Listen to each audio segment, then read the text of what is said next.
parent's job is to protect their children, but when parents fail, there's a state-run safety net in place. The Department of Children and Families is responsible for ensuring the well-being of 36,000 children who are vulnerable to abuse and neglect. But as WGBH News reporter Gail Huff shows us, the DCF safety net has some big holes, and over the years, several children have fallen through. 5-year-old Jeremiah Oliver's relatives haven't seen him since mid-September. Despite periodic searches for the missing boy, authorities are now treating the case as a possible homicide. Oliver's caseworker failed to make monthly visits to his home, so authorities didn't even know he was missing until December. I'm not going to stop searching. Even if it takes all my life to search for my son, I'm not going to stop until I find him. It's the latest Department of Children and Families case to call attention to an agency often accused of failing to protect children under its care. In 2007 in New Bedford, Brian James was arrested and charged with mutilating his girlfriend's 3-year-old daughter, leaving teeth marks and nearly biting off her lip. The agency had been notified of abuse 6 months earlier. What the child suffered, is sickening. It's sort of, something like this shouldn't happen. In 2006, 11-year-old Haley Putra was burned and beaten into a coma by her adoptive mother and stepfather. The agency had been notified of abuse in the home 15 times. Haley's case represents a frightening confluence of a healthcare system ignorant of abuse and a child protective system ignorant of medicine.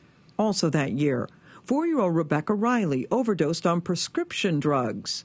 The agency had been involved with the family for 4 years.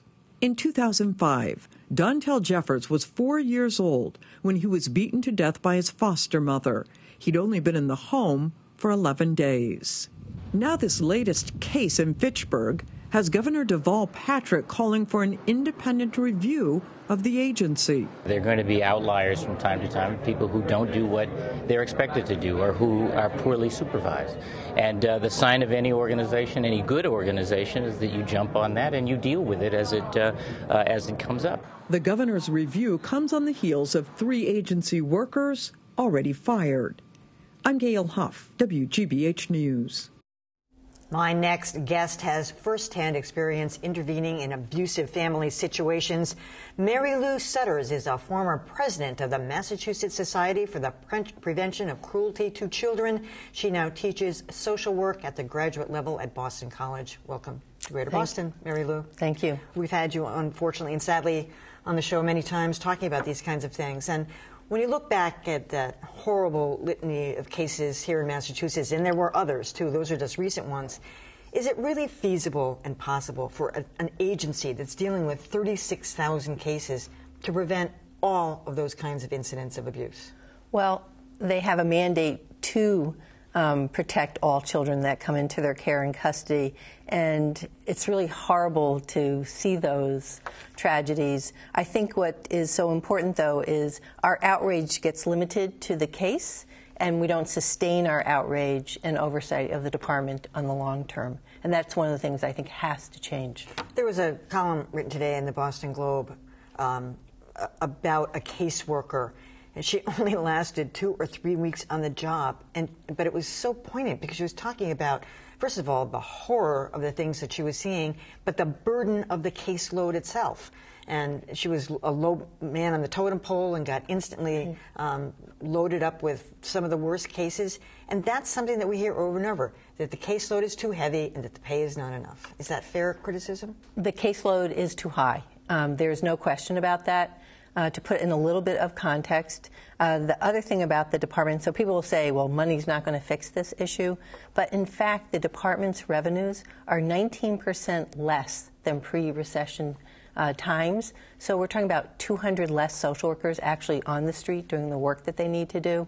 So yes, we need to lower the caseloads, but in addition to lowering the caseloads for workers, we need to increase their supervision so that young workers, I read that article also, get the supervision, the guidance, and the support and oversight they need in order to do this kind of work. She didn't get the training she needed.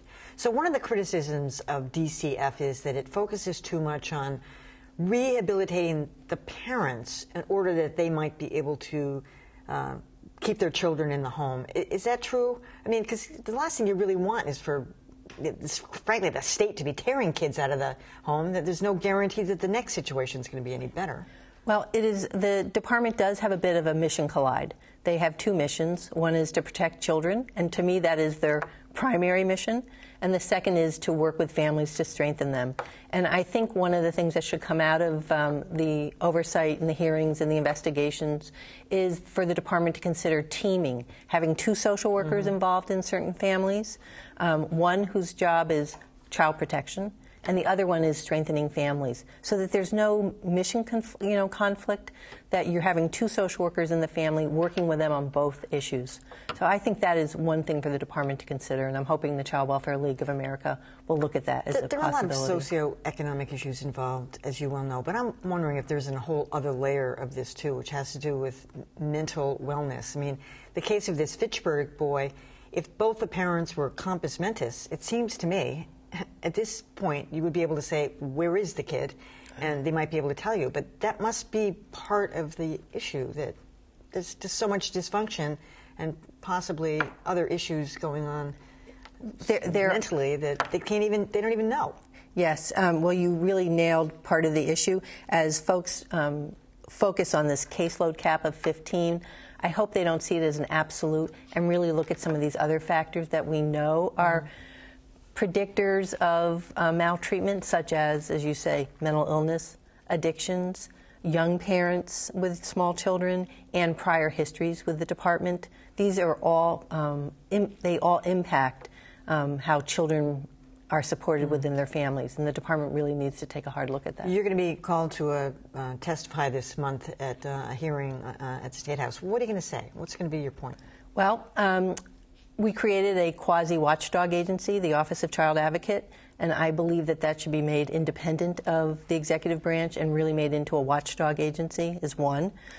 Second, I believe that the legislature needs to increase the revenues to lower the caseload caps for social workers, plus increase the amount of supervision for workers and the management infrastructure to provide the checks and balances that we expect as a Commonwealth, and to restore confidence in the department. Well, on that point, do you have confidence in the current management of Department of Children and Family Services?